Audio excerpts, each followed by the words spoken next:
चरित्र को, उनके संकल्प को, उनकी नैतिकता को, उनकी ऊंचाई को बचाकर समाज के एक अच्छे व्यक्ति को निर्माण करके समाज को देने की प्रवृत्ति बनाना शुरू कर दीजिए। तो अंग्रेजों ने जो हमारे देश में साजिश की, हमारे चरित्र का पतन करके, हमारी नैतिकता का पतन करके, हमारी ऊंचाइयों को नीचाइयों में बदलकर, हमें ऊंचे से नीचा बनाकर, इस अंग्रेजों की हुई साजिश को पूरा खत्म करने के लिए हम सबको कमर कस के अभियान चलाना है। भारत स्वाभिमान इसी उद्देश्य के लिए बना है। जो कुछ अंग्रेजों ने नीतियों के रूप में चलाया, जो कुछ अंग्रेजों ने इस देश में अपने स्वार्थ के लिए बनाया, जो कुछ अंग्रेजों ने इस देश में अपने स्वार्थ को आगे बढ़ाने के लिए स्थापित कराया, वो सब हमें हटाना है, बदलना है, और तभी हम मानेंगे कि भारत की सच्ची आजादी और भारत में सच्चा स्वराज्य आएगा। भारत में सच्ची स्वतंत्रता भी तभी आएगी जब अंग्रेजों की बनाई गई इन नीतियों का हम पूरी तरह से बहिष्कार कर देंगे और हमारे देश में अपनी बनाई हुई नीतियां और तंत्र को अपने देश में अपनी ताकत से लागू करेंगे। मैं एक आखिरी दस्तावेज पढ़कर इस व्याख्यान को खत्म करना चाहता हूं, और ये आपके लिए एक चुनौती है, ये हम सबके लिए एक चुनौती है। मैकॉले ने सन 1836 में अपने पिताजी के नाम एक पत्र लिखा था, और उस पत्र में मैकॉले ने जो लिखा था उसको मैं आपको पढ़कर सुनाना चाहता हूं। मुझे कई बार लगता है कि मैकॉले अभी जिंदा है क्योंकि उसकी नीतियां जिंदा है। मैकॉले अभी जिंदा है क्योंकि उसका तंत्र जिंदा है। मैकॉले अभी जिंदा है क्योंकि उसकी बनाई गई व्यवस्था जिंदा है। मैकॉले एक व्यक्ति का नाम नहीं है, वो एक व्यवस्था का नाम है। मैकॉले एक व्यक्ति का नाम नहीं है, वो कुछ बनाई गई नीतियों का नाम है। मैकॉले एक व्यक्ति नहीं है, वो अंग्रेजों का पूरा तंत्र है जिसको छोड़कर यहाँ गया। मैकॉले ने सन 1836 में अपने पिताजी को एक पत्र लिखा, और उसमें वो कहता है कि मुझे पूरा विश्वास है कि यदि हमारी अंग्रेजी नीतियों के अनुसार भारत में काम होता रहा तो आज से कुछ साल के बाद भारत के लोगों में एक भी व्यक्ति ऐसा नहीं रह जाएगा जो सच्चा भारतीय हो। इसको मैं फिर से पढ़ के सुनाना चाहता हूं आपको। मैकॉले अपने पिता को लिख रहा है सन 1836 में, मुझे पूरा विश्वास है कि यदि हमारी अंग्रेजी नीतियों के अनुसार भारत में काम होता रहा तो आज से कुछ साल के बाद भारत के लोगों में एक भी ऐसा व्यक्ति नहीं रह जाएगा जो सच्चा भारतीय हो। और सच्चे भारतीय की उसकी परिभाषा क्या है? चरित्र में ऊंचा, नैतिकता में ऊंचा, आध्यात्म में ऊंचा, धार्मिक रूप से ऊंचा, झूठ नहीं बोलने वाला, सत्य का आचरण करने वाला, हमेशा धर्म के रास्ते पर चलने वाला, ये सब सद्गुण उस जमाने में भारतीयों में हुआ करते थे। और इसके विपरीत सारे गुण अंग्रेजों में हुआ करते थे। सवेरे एक बात बोलकर शाम को दूसरी बात बोलना, बार बार झूठ बोलना, एक सौदा करना उसको पलट देना, चरित्र में नीचे से नीचे गिरते चले जाना, नैतिकता में नीचे से नीचे गिरते चले जाना, ये अंग्रेजियत की निशानी उस जमाने में मानी जाती थी। तो मैकॉले कहता है कि हम जो नीतियां चला रहे हैं, इन नीतियों में थोड़े दिन के बाद भारतवासी दीक्षित हो जाएंगे, तो वो भी चरित्र में गिर जाएंगे, हमारी तरह हो जाएंगे, नैतिकता में गिर जाएंगे, हमारी तरह हो जाएंगे। और इन भारतवासियों का जब पतन हो जाएगा तो इनको गुलाम बनाना पूरी ताकत से हमारे लिए आसान हो जाएगा। हम या तो इस चुनौती को स्वीकार करें जो मैकॉले ने हमको दी है, और या इस चुनौती को हम अस्वीकार करें जो मैकॉले ने हमको दी है। अगर इस चुनौती को हम स्वीकार करते हैं तो हम दूसरा संकल्प करें कि हम भारतवासियों को मैकॉले की षड्यंत्रकारी नीतियों से बाहर निकालेंगे और ऊंचे चरित्र की तरफ, ऊंची नैतिकता की तरफ लेके जाएंगे जिसके खिलाफ मैकॉले ने काम किया था। और हम जब तक ये काम नहीं करेंगे तब तक विराम नहीं लेंगे, विश्राम नहीं लेंगे। अगर ऐसा हम संकल्प करते हैं तो मैकॉले की इन नीतियों को पूरी तरह से हम खत्म कर पाएंगे। मैकॉले की जीत वास्तव में भारतवासियों के धार्मिक, नैतिक और सामाजिक जीवन के नाश करने के खुले संकल्प की जीत होगी। मैं ऐसा मानता हूं कि अगर मैकॉले जीतेगा तो ये जीत मैकॉले के खुले संकल्प की होगी, जिसने नैतिक, सामाजिक और चारित्रिक रूप से भारतवासियों को खत्म करने का षड्यंत्र रचा था। और अगर हम जीतेंगे तो भारतवासियों को नैतिक, चारित्रिक और सामाजिक रूप से इतना ऊंचा ले जाएंगे कि आने वाली पीढ़ियां इस बात पर गर्व करेंगी कि ऐसे भारतवासी पुरखे हमारे देश में थे जिनकी इतनी ऊंची नैतिकता थी, जिनका इतना ऊंचा चरित्र था, जिनकी इतनी ऊंची मान्यता थी। तो संघर्ष हमारे सामने स्पष्ट है, लड़ाई हमारे सामने स्पष्ट है, रास्ता भी हमारे सामने स्पष्ट है। एक तरफ मैकॉले की षड्यंत्रकारी नीतियों का काम इस देश में चल रहा है आजादी के 62 साल के बाद भी, और दूसरी तरफ हम भारत स्वाभिमान के लोग तैयार हो रहे हैं मैकॉले के षड्यंत्र को खत्म करने के लिए, नेस्तनाबूद करने के लिए, जड़मूल से समाप्त करने के लिए। अब देखना इसमें है कि विजय हमारी होगी। क्यों? क्योंकि हम संकल्पवान हैं, हम चरित्रवान हैं, हमारी नैतिकता बहुत ऊंची है, हमारी आध्यात्मिकता बहुत ऊंची है। हमारे जो सेनापति हैं उनकी नैतिकता हमसे भी ऊंची है, उनकी आध्यात्मिकता हमसे भी ऊंची है। हमारे जो नेता हैं परम पूजनीय स्वामी रामदेव जी, उनकी नैतिकता, उनकी आध्यात्मिकता, उनकी चारित्रिकता, उनके सारी ऊंचाइयां तो इस हिंदुस्तान में वर्तमान में काफी है। तो जब हमारे गुरु ऐसे हैं, हमारे सेनापति ऐसे हैं, तो हम में भी वैसे ही संस्कार आने वाले हैं। तो अपने गुरु और अपने सेनापति के सानिध्य में रहकर उनकी नैतिकता और उनके चरित्र की ऊंचाइयों को छूकर हम भी कुछ प्राणवान हो जाएं, संकल्पवान हो जाएं, और इस लड़ाई को, जो सामाजिक, नैतिक, आध्यात्मिक और चारित्रिक लड़ाई है, ये सिर्फ आर्थिक और राजनीतिक लड़ाई नहीं है, इस लड़ाई में हम विजय पाएं और अपनी विजय पताका सारी दुनिया में फहराएं।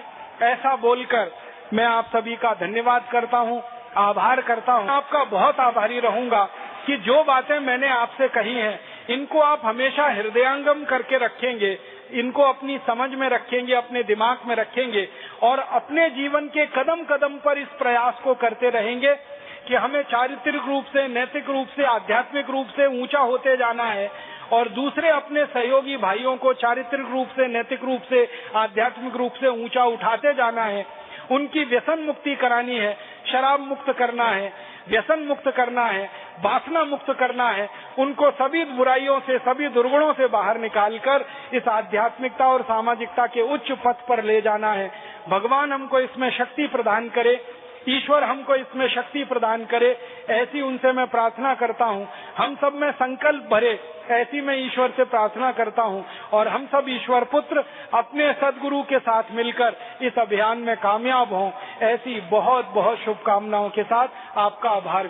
चरित्र को, उनके संकल्प को, उनकी नैतिकता को, उनकी ऊंचाई को बचाकर समाज के एक अच्छे व्यक्ति को निर्माण करके समाज को देने की प्रवृत्ति बनाना शुरू कर दीजिए। तो अंग्रेजों ने जो हमारे देश में साजिश की, हमारे चरित्र का पतन करके, हमारी नैतिकता का पतन करके, हमारी ऊंचाइयों को नीचाइयों में बदलकर, हमें ऊंचे से नीचा बनाकर, इस अंग्रेजों की हुई साजिश को पूरा खत्म करने के लिए हम सबको कमर कस के अभियान चलाना है। भारत स्वाभिमान इसी उद्देश्य के लिए बना है। जो कुछ अंग्रेजों ने नीतियों के रूप में चलाया, जो कुछ अंग्रेजों ने इस देश में अपने स्वार्थ के लिए बनाया, जो कुछ अंग्रेजों ने इस देश में अपने स्वार्थ को आगे बढ़ाने के लिए स्थापित कराया, वो सब हमें हटाना है, बदलना है, और तभी हम मानेंगे कि भारत की सच्ची आजादी और भारत में सच्चा स्वराज्य आएगा। भारत में सच्ची स्वतंत्रता भी तभी आएगी जब अंग्रेजों की बनाई गई इन नीतियों का हम पूरी तरह से बहिष्कार कर देंगे और हमारे देश में अपनी बनाई हुई नीतियां और तंत्र को अपने देश में अपनी ताकत से लागू करेंगे। मैं एक आखिरी दस्तावेज पढ़कर इस व्याख्यान को खत्म करना चाहता हूं, और ये आपके लिए एक चुनौती है, ये हम सबके लिए एक चुनौती है। मैकॉले ने सन 1836 में अपने पिताजी के नाम एक पत्र लिखा था, और उस पत्र में मैकॉले ने जो लिखा था उसको मैं आपको पढ़कर सुनाना चाहता हूं। मुझे कई बार लगता है कि मैकॉले अभी जिंदा है क्योंकि उसकी नीतियां जिंदा है। मैकॉले अभी जिंदा है क्योंकि उसका तंत्र जिंदा है। मैकॉले अभी जिंदा है क्योंकि उसकी बनाई गई व्यवस्था जिंदा है। मैकॉले एक व्यक्ति का नाम नहीं है, वो एक व्यवस्था का नाम है। मैकॉले एक व्यक्ति का नाम नहीं है, वो कुछ बनाई गई नीतियों का नाम है। मैकॉले एक व्यक्ति नहीं है, वो अंग्रेजों का पूरा तंत्र है जिसको छोड़कर यहाँ गया। मैकॉले ने सन 1836 में अपने पिताजी को एक पत्र लिखा, और उसमें वो कहता है कि मुझे पूरा विश्वास है कि यदि हमारी अंग्रेजी नीतियों के अनुसार भारत में काम होता रहा तो आज से कुछ साल के बाद भारत के लोगों में एक भी व्यक्ति ऐसा नहीं रह जाएगा जो सच्चा भारतीय हो। इसको मैं फिर से पढ़ के सुनाना चाहता हूँ आपको। मैकॉले अपने पिता को लिख रहा है सन 1836 में, मुझे पूरा विश्वास है कि यदि हमारी अंग्रेजी नीतियों के अनुसार भारत में काम होता रहा तो आज से कुछ साल के बाद भारत के लोगों में एक भी ऐसा व्यक्ति नहीं रह जाएगा जो सच्चा भारतीय हो। और सच्चे भारतीय की उसकी परिभाषा क्या है? चरित्र में ऊंचा, नैतिकता में ऊंचा, आध्यात्म में ऊंचा, धार्मिक रूप से ऊंचा, झूठ नहीं बोलने वाला, सत्य का आचरण करने वाला, हमेशा धर्म के रास्ते पर चलने वाला। ये सब सद्गुण उस जमाने में भारतीयों में हुआ करते थे और इसके विपरीत सारे गुण अंग्रेजों में हुआ करते थे। सवेरे एक बात बोलकर शाम को दूसरी बात बोलना, बार बार झूठ बोलना, एक सौदा करना उसको पलट देना, चरित्र में नीचे से नीचे गिरते चले जाना, नैतिकता में नीचे से नीचे गिरते चले जाना, ये अंग्रेजियत की निशानी उस जमाने में मानी जाती थी। तो मैकॉले कहता है कि हम जो नीतियां चला रहे हैं, इन नीतियों में थोड़े दिन के बाद भारतवासी दीक्षित हो जाएंगे तो वो भी चरित्र में गिर जाएंगे, हमारी तरह हो जाएंगे, नैतिकता में गिर जाएंगे, हमारी तरह हो जाएंगे। और इन भारतवासियों का जब पतन हो जाएगा तो इनको गुलाम बनाना पूरी ताकत से हमारे लिए आसान हो जाएगा। हम या तो इस चुनौती को स्वीकार करें जो मैकॉले ने हमको दी है, और या इस चुनौती को हम अस्वीकार करें जो मैकॉले ने हमको दी है। अगर इस चुनौती को हम स्वीकार करते हैं तो हम दूसरा संकल्प करें कि हम भारतवासियों को मैकॉले की षड्यंत्रकारी नीतियों से बाहर निकालेंगे और ऊंचे चरित्र की तरफ, ऊंची नैतिकता की तरफ लेके जाएंगे जिसके खिलाफ मैकॉले ने काम किया था। और हम जब तक ये काम नहीं करेंगे तब तक विराम नहीं लेंगे, विश्राम नहीं लेंगे। अगर ऐसा हम संकल्प करते हैं तो मैकॉले की इन नीतियों को पूरी तरह से हम खत्म कर पाएंगे। मैकॉले की जीत वास्तव में भारतवासियों के धार्मिक, नैतिक और सामाजिक जीवन के नाश करने के खुले संकल्प की जीत होगी। मैं ऐसा मानता हूं कि अगर मैकॉले जीतेगा तो ये जीत मैकॉले के खुले संकल्प की होगी, जिसने नैतिक, सामाजिक और चारित्रिक रूप से भारतवासियों को खत्म करने का षड्यंत्र रचा था। और अगर हम जीतेंगे तो भारतवासियों को नैतिक, चारित्रिक और सामाजिक रूप से इतना ऊंचा ले जाएंगे कि आने वाली पीढ़ियां इस बात पर गर्व करेंगी कि ऐसे भारतवासी पुरखे हमारे देश में थे जिनकी इतनी ऊंची नैतिकता थी, जिनका इतना ऊंचा चरित्र था, जिनकी इतनी ऊंची मान्यता थी। तो संघर्ष हमारे सामने स्पष्ट है, लड़ाई हमारे सामने स्पष्ट है, रास्ता भी हमारे सामने स्पष्ट है। एक तरफ मैकॉले की षड्यंत्रकारी नीतियों का काम इस देश में चल रहा है आजादी के 62 साल के बाद भी, और दूसरी तरफ हम भारत स्वाभिमान के लोग तैयार हो रहे हैं मैकॉले के षड्यंत्र को खत्म करने के लिए, नेस्तनाबूद करने के लिए, जड़मूल से समाप्त करने के लिए। अब देखना इसमें है कि विजय हमारी होगी। क्यों? क्योंकि हम संकल्पवान हैं, हम चरित्रवान हैं, हमारी नैतिकता बहुत ऊंची है, हमारी आध्यात्मिकता बहुत ऊंची है। हमारे जो सेनापति हैं उनकी नैतिकता हमसे भी ऊंची है, उनकी आध्यात्मिकता हमसे भी ऊंची है। हमारे जो नेता हैं परम पूजनीय स्वामी रामदेव जी, उनकी नैतिकता, उनकी आध्यात्मिकता, उनकी चारित्रिकता, उनके सारी ऊंचाइयां तो इस हिंदुस्तान में वर्तमान में काफी है। तो जब हमारे गुरु ऐसे हैं, हमारे सेनापति ऐसे हैं, तो हम में भी वैसे ही संस्कार आने वाले हैं। तो अपने गुरु और अपने सेनापति के सानिध्य में रहकर उनकी नैतिकता और उनके चरित्र की ऊंचाइयों को छूकर हम भी कुछ प्राणवान हो जाएं, संकल्पवान हो जाएं, और इस लड़ाई को, जो सामाजिक, नैतिक, आध्यात्मिक और चारित्रिक लड़ाई है, ये सिर्फ आर्थिक और राजनीतिक लड़ाई नहीं है, इस लड़ाई में हम विजय पाएं और अपनी विजय पताका सारी दुनिया में फहराएं। ऐसा बोलकर मैं आप सभी का धन्यवाद करता हूं, आभार करता हूं। आपका बहुत आभारी रहूंगा कि जो बातें मैंने आपसे कही हैं इनको आप हमेशा हृदयांगम करके रखेंगे, इनको अपनी समझ में रखेंगे, अपने दिमाग में रखेंगे और अपने जीवन के कदम कदम पर इस प्रयास को करते रहेंगे कि हमें चारित्रिक रूप से, नैतिक रूप से, आध्यात्मिक रूप से ऊंचा होते जाना है और दूसरे अपने सहयोगी भाइयों को चारित्रिक रूप से, नैतिक रूप से, आध्यात्मिक रूप से ऊंचा उठाते जाना है। उनकी व्यसन मुक्ति करानी है, शराब मुक्त करना है, व्यसन मुक्त करना है, वासना मुक्त करना है, उनको सभी बुराइयों से, सभी दुर्गुणों से बाहर निकालकर इस आध्यात्मिकता और सामाजिकता के उच्च पथ पर ले जाना है। भगवान हमको इसमें शक्ति प्रदान करे। ईश्वर हमको इसमें शक्ति प्रदान करे, ऐसी उनसे मैं प्रार्थना करता हूँ।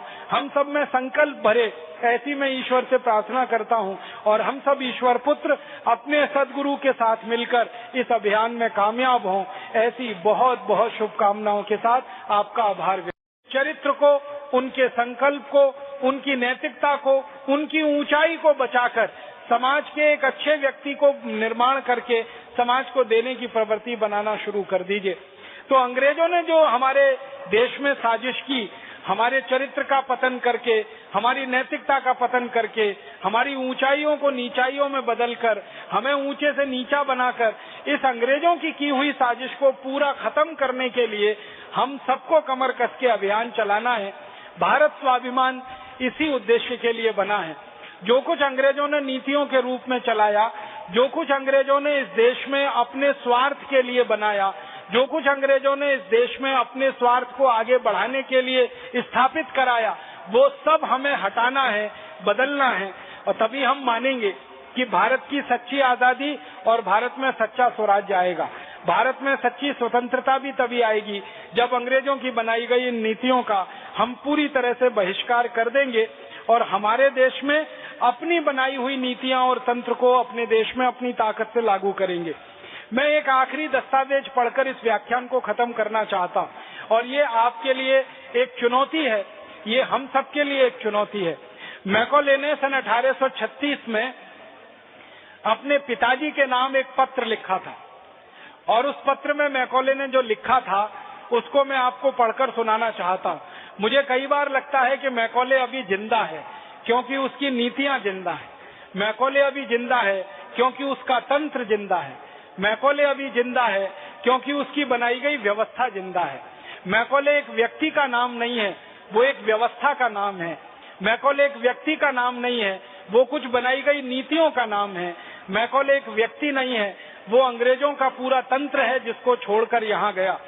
मैकॉले ने सन 1836 में अपने पिताजी को एक पत्र लिखा और उसमें वो कहता है कि मुझे पूरा विश्वास है कि यदि हमारी अंग्रेजी नीतियों के अनुसार भारत में काम होता रहा तो आज से कुछ साल के बाद भारत के लोगों में एक भी व्यक्ति ऐसा नहीं रह जाएगा जो सच्चा भारतीय हो। इसको मैं फिर से पढ़ के सुनाना चाहता हूं आपको।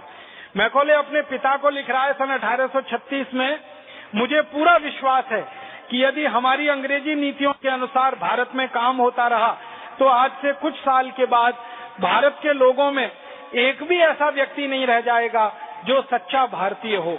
और सच्चे भारतीय की उसकी परिभाषा क्या है? चरित्र में ऊंचा, नैतिकता में ऊंचा, आध्यात्म में ऊंचा, धार्मिक रूप से ऊंचा, झूठ नहीं बोलने वाला, सत्य का आचरण करने वाला, हमेशा धर्म के रास्ते पर चलने वाला। ये सब सद्गुण उस जमाने में भारतीयों में हुआ करते थे और इसके विपरीत सारे गुण अंग्रेजों में हुआ करते थे।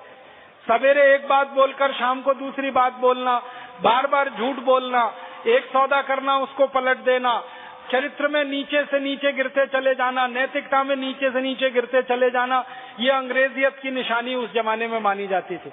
तो मैकॉले कहता है कि हम जो नीतियां चला रहे हैं, इन नीतियों में थोड़े दिन के बाद भारतवासी दीक्षित हो जाएंगे तो वो भी चरित्र में गिर जाएंगे, हमारी तरह हो जाएंगे, नैतिकता में गिर जाएंगे, हमारी तरह हो जाएंगे। और इन भारतवासियों का जब पतन हो जाएगा तो इनको गुलाम बनाना पूरी ताकत से हमारे लिए आसान हो जाएगा। हम या तो इस चुनौती को स्वीकार करें जो मैकॉले ने हमको दी है, और या इस चुनौती को हम अस्वीकार करें जो मैकॉले ने हमको दी है। अगर इस चुनौती को हम स्वीकार करते हैं तो हम दूसरा संकल्प करें कि हम भारतवासियों को मैकॉले की षड्यंत्रकारी नीतियों से बाहर निकालेंगे और ऊंचे चरित्र की तरफ, ऊंची नैतिकता की तरफ लेके जाएंगे जिसके खिलाफ मैकॉले ने काम किया था। और हम जब तक ये काम नहीं करेंगे तब तक विराम नहीं लेंगे, विश्राम नहीं लेंगे। अगर ऐसा हम संकल्प करते हैं तो मैकॉले की इन नीतियों को पूरी तरह से हम खत्म कर पाएंगे। मैकॉले की जीत वास्तव में भारतवासियों के धार्मिक, नैतिक और सामाजिक जीवन के नाश करने के खुले संकल्प की जीत होगी। मैं ऐसा मानता हूं कि अगर मैकॉले जीतेगा तो ये जीत मैकॉले के खुले संकल्प की होगी, जिसने नैतिक, सामाजिक और चारित्रिक रूप से भारतवासियों को खत्म करने का षड्यंत्र रचा था। और अगर हम जीतेंगे तो भारतवासियों को नैतिक, चारित्रिक और सामाजिक रूप से इतना ऊंचा ले जाएंगे कि आने वाली पीढ़ियां इस बात पर गर्व करेंगी कि ऐसे भारतवासी पुरखे हमारे देश में थे, जिनकी इतनी ऊंची नैतिकता थी, जिनका इतना ऊंचा चरित्र था, जिनकी इतनी ऊंची मान्यता थी। तो संघर्ष हमारे सामने स्पष्ट है, लड़ाई हमारे सामने स्पष्ट है, रास्ता भी हमारे सामने स्पष्ट है। एक तरफ मैकॉले की षड्यंत्रकारी नीतियों का काम इस देश में चल रहा है आजादी के 62 साल के बाद भी, और दूसरी तरफ हम भारत स्वाभिमान के लोग तैयार हो रहे हैं मैकॉले के षड्यंत्र को खत्म करने के लिए, नेस्तनाबूद करने के लिए, जड़मूल से समाप्त करने के लिए। अब देखना इसमें है कि विजय हमारी होगी। क्यों? क्योंकि हम संकल्पवान हैं, हम चरित्रवान हैं, हमारी नैतिकता बहुत ऊंची है, हमारी आध्यात्मिकता बहुत ऊंची है। हमारे जो सेनापति हैं उनकी नैतिकता हमसे भी ऊंची है, उनकी आध्यात्मिकता हमसे भी ऊंची है। हमारे जो नेता हैं परम पूजनीय स्वामी रामदेव जी, उनकी नैतिकता, उनकी आध्यात्मिकता, उनकी चारित्रिकता, उनके सारी ऊंचाइयां तो इस हिंदुस्तान में वर्तमान में काफी है। तो जब हमारे गुरु ऐसे हैं, हमारे सेनापति ऐसे हैं, तो हम में भी वैसे ही संस्कार आने वाले हैं। तो अपने गुरु और अपने सेनापति के सानिध्य में रहकर, उनकी नैतिकता और उनके चरित्र की ऊंचाइयों को छूकर हम भी कुछ प्राणवान हो जाएं, संकल्पवान हो जाएं, और इस लड़ाई को, जो सामाजिक, नैतिक, आध्यात्मिक और चारित्रिक लड़ाई है, ये सिर्फ आर्थिक और राजनीतिक लड़ाई नहीं है, इस लड़ाई में हम विजय पाएं और अपनी विजय पताका सारी दुनिया में फहराएं। ऐसा बोलकर मैं आप सभी का धन्यवाद करता हूं, आभार करता हूं। आपका बहुत आभारी रहूंगा कि जो बातें मैंने आपसे कही हैं, इनको आप हमेशा हृदयांगम करके रखेंगे, इनको अपनी समझ में रखेंगे, अपने दिमाग में रखेंगे, और अपने जीवन के कदम कदम पर इस प्रयास को करते रहेंगे कि हमें चारित्रिक रूप से, नैतिक रूप से, आध्यात्मिक रूप से ऊंचा होते जाना है, और दूसरे अपने सहयोगी भाइयों को चारित्रिक रूप से, नैतिक रूप से, आध्यात्मिक रूप से ऊंचा उठाते जाना है। उनकी व्यसन मुक्ति करानी है, शराब मुक्त करना है, व्यसन मुक्त करना है, वासना मुक्त करना है, उनको सभी बुराइयों से, सभी दुर्गुणों से बाहर निकालकर इस आध्यात्मिकता और सामाजिकता के उच्च पथ पर ले जाना है। भगवान हमको इसमें शक्ति प्रदान करे, ईश्वर हमको इसमें शक्ति प्रदान करे, ऐसी उनसे मैं प्रार्थना करता हूँ। हम सब में संकल्प भरे, ऐसी मैं ईश्वर से प्रार्थना करता हूँ, और हम सब ईश्वर पुत्र अपने सदगुरु के साथ मिलकर इस अभियान में कामयाब हों, ऐसी बहुत बहुत शुभकामनाओं के साथ आपका आभार। चरित्र को, उनके संकल्प को, उनकी नैतिकता को, उनकी ऊंचाई को बचाकर समाज के एक अच्छे व्यक्ति को निर्माण करके समाज को देने की प्रवृत्ति बनाना शुरू कर दीजिए। तो अंग्रेजों ने जो हमारे देश में साजिश की, हमारे चरित्र का पतन करके, हमारी नैतिकता का पतन करके, हमारी ऊंचाइयों को नीचाइयों में बदलकर, हमें ऊंचे से नीचा बनाकर, इस अंग्रेजों की हुई साजिश को पूरा खत्म करने के लिए हम सबको कमर कस के अभियान चलाना है। भारत स्वाभिमान इसी उद्देश्य के लिए बना है। जो कुछ अंग्रेजों ने नीतियों के रूप में चलाया, जो कुछ अंग्रेजों ने इस देश में अपने स्वार्थ के लिए बनाया, जो कुछ अंग्रेजों ने इस देश में अपने स्वार्थ को आगे बढ़ाने के लिए स्थापित कराया, वो सब हमें हटाना है, बदलना है, और तभी हम मानेंगे कि भारत की सच्ची आजादी और भारत में सच्चा स्वराज्य आएगा। भारत में सच्ची स्वतंत्रता भी तभी आएगी जब अंग्रेजों की बनाई गई इन नीतियों का हम पूरी तरह से बहिष्कार कर देंगे और हमारे देश में अपनी बनाई हुई नीतियां और तंत्र को अपने देश में अपनी ताकत से लागू करेंगे। मैं एक आखिरी दस्तावेज पढ़कर इस व्याख्यान को खत्म करना चाहता हूँ, और ये आपके लिए एक चुनौती है, ये हम सबके लिए एक चुनौती है। मैकॉले ने सन 1836 में अपने पिताजी के नाम एक पत्र लिखा था, और उस पत्र में मैकॉले ने जो लिखा था उसको मैं आपको पढ़कर सुनाना चाहता हूँ। मुझे कई बार लगता है कि मैकॉले अभी जिंदा है क्योंकि उसकी नीतियां जिंदा है। मैकॉले अभी जिंदा है क्योंकि उसका तंत्र जिंदा है। मैकॉले अभी जिंदा है क्योंकि उसकी बनाई गई व्यवस्था जिंदा है। मैकॉले एक व्यक्ति का नाम नहीं है, वो एक व्यवस्था का नाम है।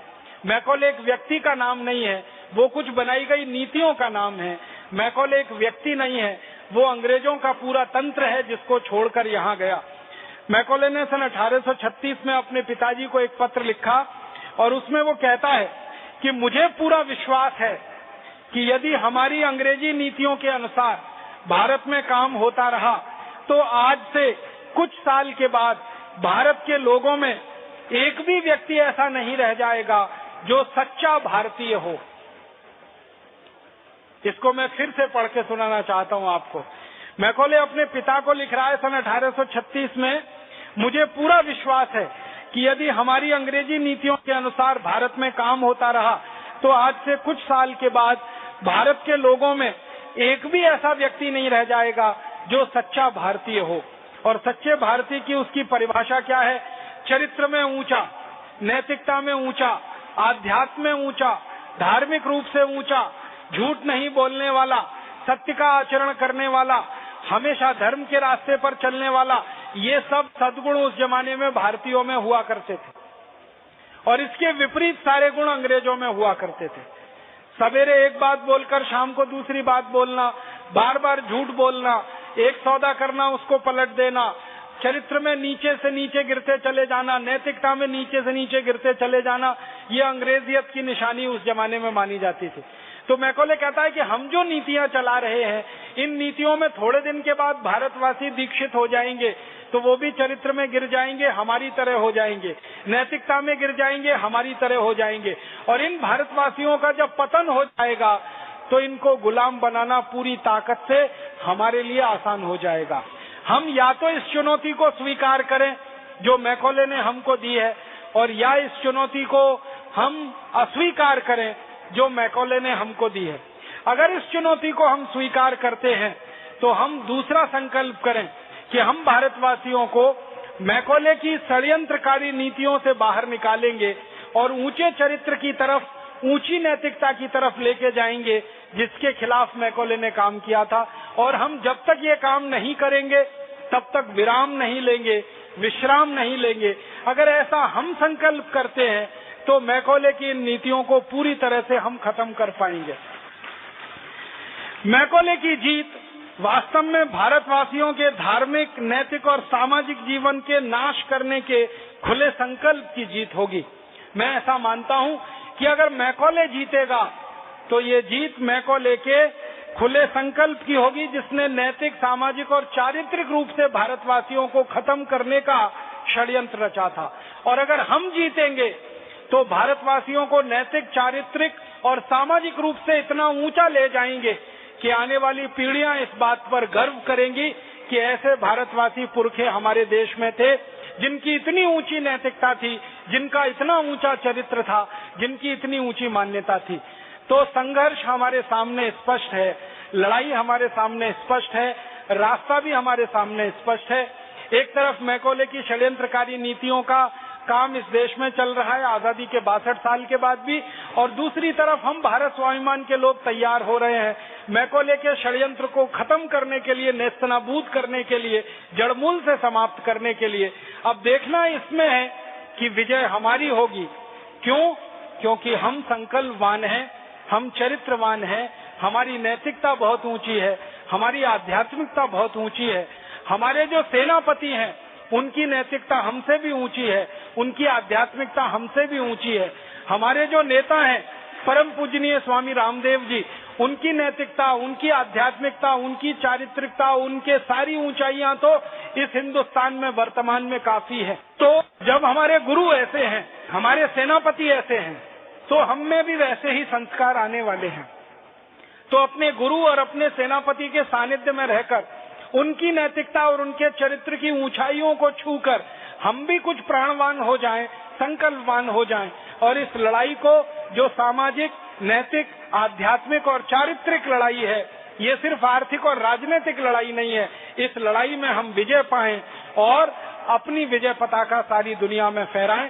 ऐसा बोलकर मैं आप सभी का धन्यवाद करता हूं, आभार करता हूं। आपका बहुत आभारी रहूंगा कि जो बातें मैंने आपसे कही हैं इनको आप हमेशा हृदयंगम करके रखेंगे, इनको अपनी समझ में रखेंगे, अपने दिमाग में रखेंगे और अपने जीवन के कदम कदम पर इस प्रयास को करते रहेंगे कि हमें चारित्रिक रूप से, नैतिक रूप से, आध्यात्मिक रूप से ऊंचा होते जाना है और दूसरे अपने सहयोगी भाइयों को चारित्रिक रूप से, नैतिक रूप से, आध्यात्मिक रूप से ऊंचा उठाते जाना है।